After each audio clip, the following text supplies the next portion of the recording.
तो बोलिए प्रेम से भगवान गणेश की जय, भगवान श्री कृष्ण की जय। कि सनत कुमार के पूछने पर नंदकेश्वर कहते हैं कि अब आप लोग दत्तचित्त होकर इस कथा को श्रवण करें। भादो माह के शुक्ल पक्ष की चतुर्थी को सदैव सावधानी पूर्वक गणेश जी के शुभदायक व्रत को करना चाहिए। हे विप्रवर, नर अथवा नारी जो भी इस व्रत को करते हैं वे तुरंत ही सभी कष्टों से छुटकारा पा जाते हैं। उनके सभी कलंक का शमन हो जाता है एवं विघ्न निवारण होता है। सुनसान वन में, विषम परिस्थिति में, अदालत संबंधी मामलों में, संपूर्ण कार्यों में सफलता देने वाला यह संपूर्ण व्रतों में श्रेष्ठ है। यह व्रत गणेश जी को परम प्रिय है। सनत कुमार जी पूछते हैं कि प्राचीन काल में इस व्रत को किसने किया था, इसका प्रचार मृतलोक में किस तरह हुआ, आप गणेश जी के व्रत को विस्तार पूर्वक कहिए। तब नंदिकेश्वर ने कहा कि इस व्रत को सर्वप्रथम प्रतापवान भगवान वासुदेव जगन्नाथ कृष्ण जी ने किया था। जब उन पर झूठा दोषारोपण हुआ था तो उसके शमनार्थ नारद जी ने उनसे इस व्रत को करने के लिए कहा था। सनत कुमार ने आश्चर्यचकित होकर पुनः प्रश्न किया कि हे नंदिकेश्वर, सर्वगुण संपन्न ऐश्वर्य युक्त भगवान है, सृष्टिकर्ता, पालन करता एवं संहार करता है, अप्रमेय, निर्गुण एवं सगुण है। ऐसे घट घट वासी भगवान श्री कृष्ण को मिथ्या कलंक किस प्रकार लगा? यह बात बहुत ही विस्मयकारी है। हे नंदिकेश्वर, आप इसका उपाख्यान का वर्णन कीजिए। तब नंदिकेश्वर कहने लगे कि पृथ्वी का भार हरण करने के लिए भगवान पद्मनाभ, विष्णु और हलधर बलराम जी ने वसुदेव के पुत्र के रूप में अवतार धारण किया। मगध साम्राज्य जरासंध के बार बार आक्रमण करने के कारण कृष्ण जी ने विश्वकर्मा द्वारा समुद्र में स्वर्ण निर्मित द्वारकापुरी बनवाई।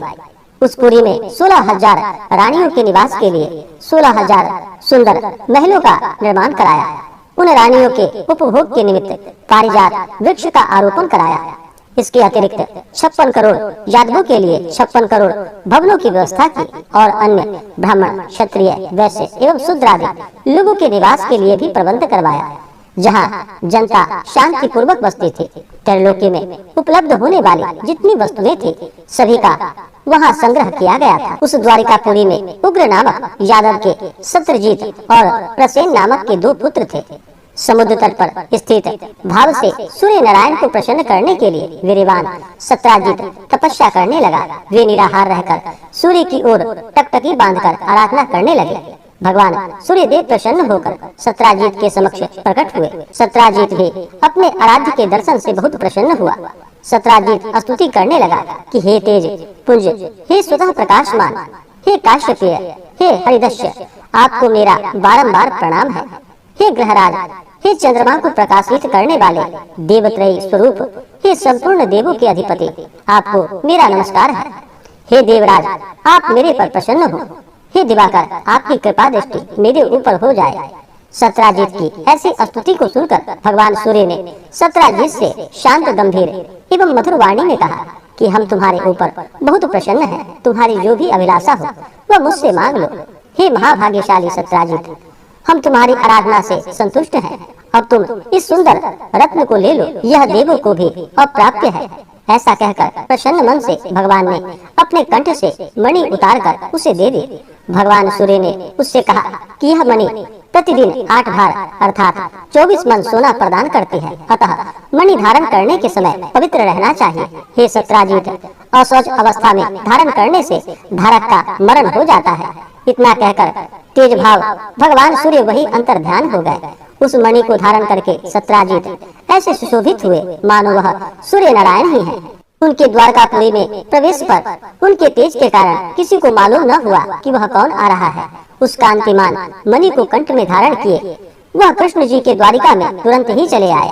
उस मणि की चमक से देखने वाले ने समझा कि साक्षात सूर्य भगवान ही आए हैं। जब लोगों ने समीप आकर स्पष्ट रूप से देखा तो उनकी समझ में आया कि यह सूर्य नहीं है, यह तो सत्राजित है, जो कंठ में मणि धारण करने के कारण सुशोभित हो रहा है। सत्राजित के कंठ में शैमंतक मणि को देखकर भगवान कृष्ण का मन भी लालायित हो उठा, परंतु उन्होंने उसे लेने की चेष्टा नहीं की। इधर सत्राजित के मन में संदेह उत्पन्न हो गया कि कहीं कृष्ण जी मुझसे यह मणि मांग न ले। इस भय से उसने उस मणि को अपने भाई प्रसेनजीत को दे दिया। साथ ही उसे पवित्र रहकर पहनने के लिए भी सावधान कर दिया। एक समय की बात है कि प्रसेनजीत उस मणि को पहने हुए ही श्री कृष्ण के साथ वन में आखेट के लिए गए। असूचिता के कारण अश्वारूढ़ा प्रसेनजीत को एक सिंह ने मार डाला। उस सिंह को रत्न लेकर जाते देखकर जामवान ने उसे मार डाला। जामवान ने उस मणि को गुफा में ले जाकर अपने बेटे को दे दिया। इधर श्री कृष्ण जी अपने सहयोगियों शिकारियों के साथ द्वारिका में लौट आए। समस्त द्वारिका वासियों ने अकेले श्री कृष्ण को आया देखकर ऐसा अनुमान लगाया कि मणि के लोभ में कृष्ण ने प्रसेनजीत की हत्या कर डाली है। ऐसा कौन सा अधर्म है जो लोभी के लिए करणीय न हो। लोभी तो अपने गुरुजनों का भी वध कर डालते हैं। इसी प्रकार की चर्चा सब लोग करने लगे। झूठे दोषारोपण से श्री कृष्ण जी के मन में बहुत ही संताप हुआ और वे फिर किसी से बिना कुछ कहे सुने कुछ लोगों को साथ लेकर नगर के बाहर चले गए। वन में जाकर कृष्ण ने देखा कि एक स्थान पर प्रसेनजीत सिंह द्वारा मृतक होकर पड़े हैं। सवारी के साथ प्रसेनजीत के पद चिन्हों के सहारे वहां गए जहाँ ऋक्ष ने सिंह को मारा था। रक्त बिंदु के आधार पर श्री कृष्ण उसकी गुफा में घुस गए। ऋक्षराज की गुफा बहुत ही भयंकर थी और उसमें गहन अंधेरा था। अतः प्रजाजनों को गुफा द्वार पर छोड़कर भगवान श्री कृष्ण अकेले ही उसमें प्रविष्ट हो गए। अपने तेज से अंधकार का निवारण करते हुए भगवान उस गुफा में 400 कोस तक चले गए। वहां पहुंचने पर उन्होंने रमणीक स्थान एवं महल को देखा जहां पर जाम्बवान का पुत्र सुंदर पालने में झूल रहा था और पालने में मणि रत्न लटक रहे थे। बालक के उस खिलौना स्वरूप मणि को लेने के लिए भगवान श्री कृष्ण उसके निकट खड़े हो गए। रूप लावण्य से पूर्ण कमल नैनी किशोरी उस पालने को झुला रही थी। वह मंद मुस्कान भी बिखेर रही थी। ऐसी नवयुवती बाला को देखकर श्री कृष्ण जी विस्मित हो गए। वह कमलमुखी बाला धीरे धीरे कह रही थी कि लाडले तुम क्यों रो रहे हो? देखो प्रसेनजीत को सिंह ने मार डाला और सिंह को हमारे पिताजी ने मारकर यह स्यामंतक मणि तुझे खेलने के लिए ला दी है।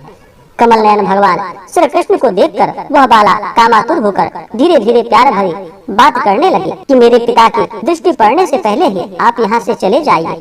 यह सुनकर प्रतापवान कृष्ण जी हंसकर अपना पांचजन्य शंख बजाने लगे। उस शंखनाद से ऋक्षराज घबराकर उठ बैठा और उसके पास चला आया।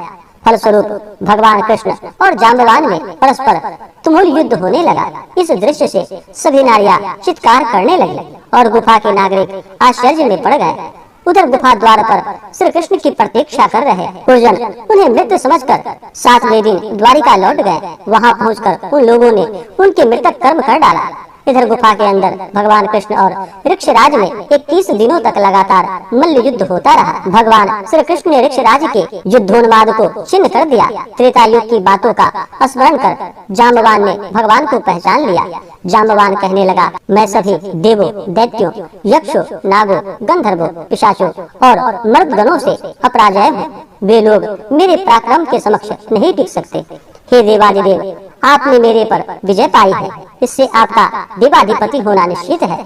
मैं समझ गया कि आप में भगवान विष्णु का तेज है। किसी अन्य में इतनी बल नहीं हो सकती। जिसके किंचित कृपा कटाक्ष से चारों पदार्थ सुलभ हो जाते हैं, उसके किंचित रोष से घड़ियाल, मगरमच्छ आदि जीव व्याकुल हो गए और अथाह सागर भी क्षुब्ध हो उठा। उस सागर ने अपनी धृष्टता के लिए क्षमा याचना की और सेना के लिए मार्ग प्रदान किया। आपने सेतु बांधकर अपने यश को उज्जवल किया और सैन्य दल के साथ लंका पर आक्रमण करके राक्षसों का अपने बाणों द्वारा शिरच्छेदन किया। आप त्रेता युग के वही धनुर्धारी राम हैं। हे महाराज, जब जाम्बवान ने पहचान लिया तो उन्हें देवकी नंदन श्री कृष्ण जी कहने लगे कि भगवान कृष्ण ऋक्षराज के मस्तक पर अपना कल्याणकारी हाथ फेरते हुए उससे प्रेम पूर्वक कहने लगे कि हे ऋक्षराज, इस मणि के कारण मुझे झूठा कलंक लगा है। उसी कलंक के निवारणार्थ मणि प्राप्त करने के लिए मैं तुम्हारी गुफा में आया हूँ। भगवान की बात को सुनकर जाम्बवान ने प्रसन्नता पूर्वक अपनी कन्या जाम्बवती को उन्हें समर्पित करके दहेज स्वरूप मणि भी दे दी। भगवान कृष्ण ने कन्या और मणि ग्रहण कर जाम्बवान को दुर्लभ ज्ञान का उपदेश देकर जाने का विचार किया। भगवान कृष्ण के जाने से पहले जाम्बवान ने अपनी कन्या का पानी ग्रहण उनके साथ कर दिया। जाम्बवती के साथ मणि लेकर भगवान कृष्ण प्रसन्न मन से द्वारिका आए। जिस प्रकार किसी मृतक के पुनर्जीवित होने पर उसके परिवार वालों के हर्ष की सीमा नहीं रहती, वही अवस्था कृष्ण को देखकर द्वारिका वासियों की हुई। श्री कृष्ण को धर्म पत्नी के साथ मणि लेकर लौटा देखकर सभी लोग उत्सव मनाने लगे।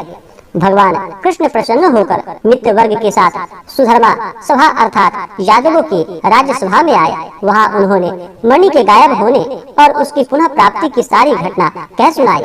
भगवान कृष्ण ने राज्यसभा में उपस्थित सत्राजीत को अपने पास बुलाकर उसे वह मणि दे दी। यादव संसद सदस्यों के सामने मणि को देकर भगवान झूठे कलंक के दुख से मुक्त हो गए। सत्राजीत बुद्धिमान थे।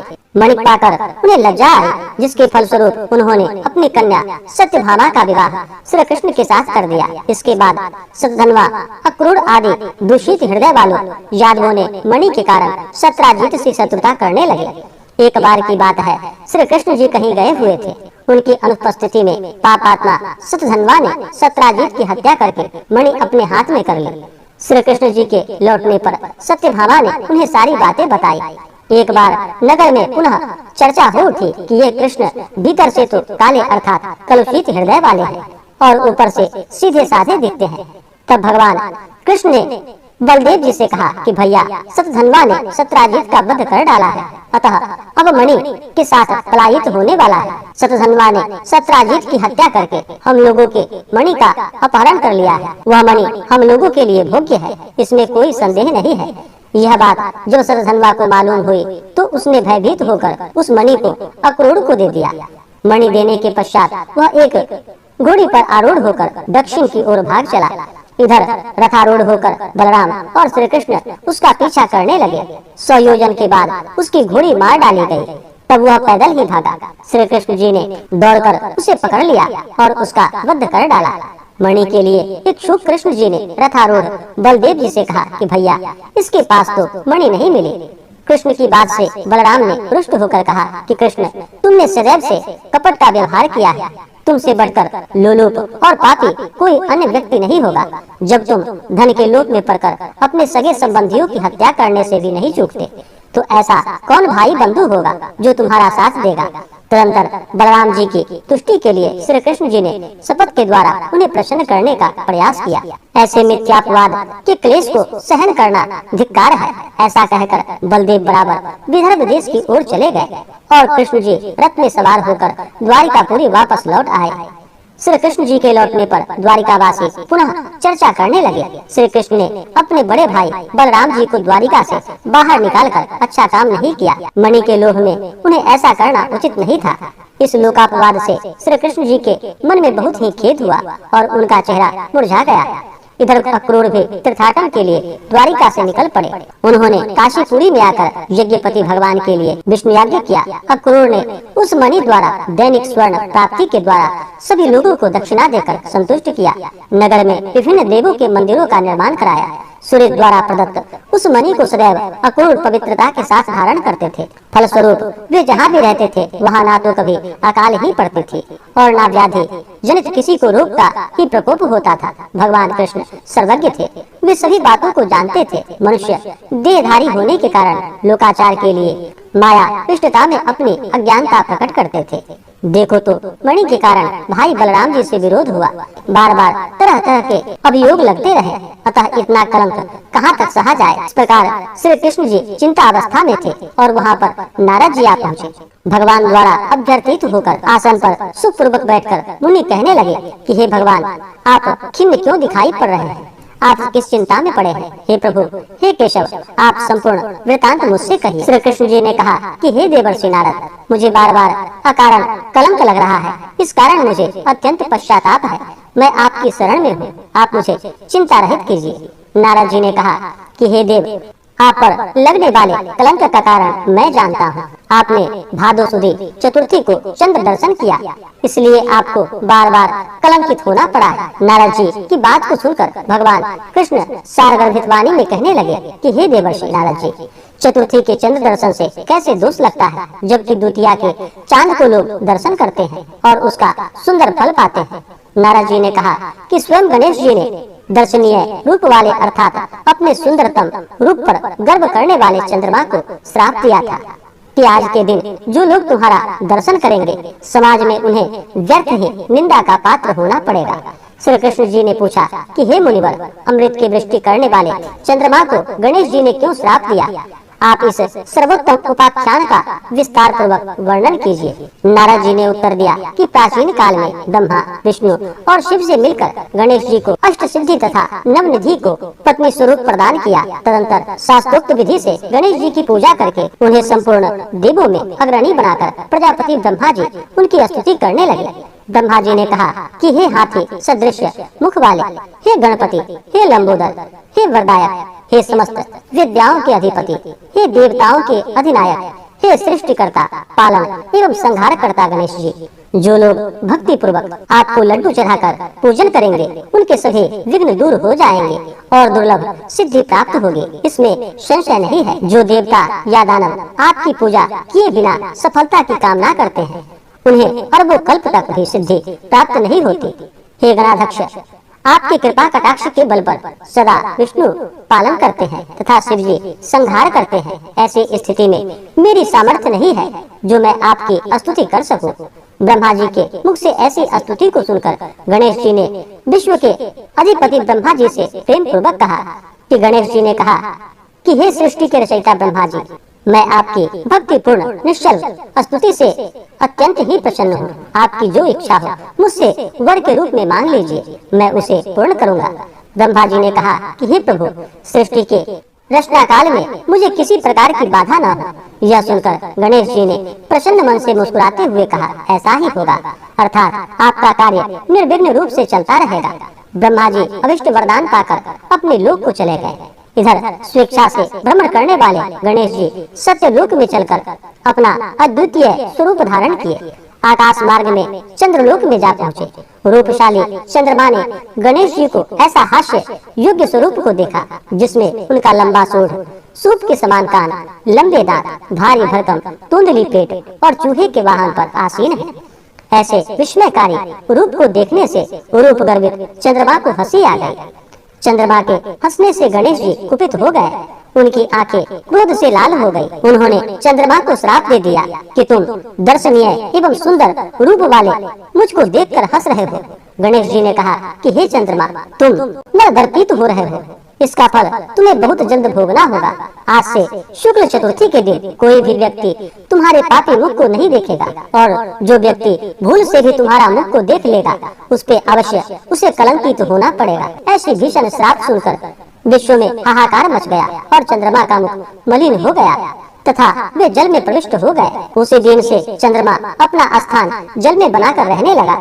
इधर देवता, ऋषि और गंधर्वों को बड़ी निराशा हुई और वे सब दुखी होकर देवराज इंद्र के नेतृत्व में पितामह ब्रह्मा जी के लोक में गए। ब्रह्मा जी का दर्शन करने के बाद उन लोगों ने चंद्रमा के वृतांत का वर्णन किया कि आज गणेश जी ने चंद्रमा को श्राप दे दिया है। तब ब्रह्मा जी ने सोचकर उन देवताओं से कहा कि हे देवताओं, गणेश जी के श्राप को कोई अन्यथा नहीं कर सकता, ना तो मैं कर सकता हूँ और ना ही विष्णु इंद्रादि देवता ऐसा कोई नहीं कर सकता। इसलिए हे देवो, आप उन्हीं के शरण में जाएं, वे ही चंद्रमा को श्राप से मुक्त कर सकते हैं। देवताओं ने पूछा कि हे पितामह, हे अतीव बुद्धिशाली, हे प्रभु, किस उपाय से गजानन प्रसन्न होकर वर देंगे? आप उसी उपाय को बतलाइए। ब्रह्मा जी ने कहा कि गणेश जी की पूजन विशेषतया कृष्ण चतुर्थी को रात्रि में यत्न पूर्वक करना चाहिए। शुद्ध घी में उन्हें मालपुआ, लड्डू आदि बनाकर भोग लगाना चाहिए। स्वयं भी इच्छा पूर्वक मिष्ठान, हलवा, पूरी, खीर आदि का भोग लगाकर प्रसाद ग्रहण करना चाहिए। ब्राह्मणों को दान स्वरूप गणेश जी की स्वर्णमयी प्रतिमा देनी चाहिए। शक्ति के अनुसार दक्षिणा देनी चाहिए। धन रहते हुए कृपणता नहीं करनी चाहिए। पूजन व्रत आदि की विधि जानकर सब देवताओं ने देवगुरु बृहस्पति को भेजा और उन्होंने चंद्रमा के पास जाकर ब्रह्मा जी की बताई हुई विधि सुनाई। चंद्रमा ने ब्रह्मा जी की बताई हुई विधि के द्वारा गणेश जी का व्रत एवं पूजन किया, जिसके फलस्वरूप प्रसन्न होकर भगवान गणेश जी प्रकट हो गए। अपने सम्मुख गणेश जी को क्रीड़ा करते हुए देखकर चंद्रदेव उनकी स्तुति करने लगे। चंद्रमा ने कहा कि हे विभु, आप समस्त कारणों में आदि कारण हैं। आप सर्वज्ञ एवं सबके जानने योग्य हैं।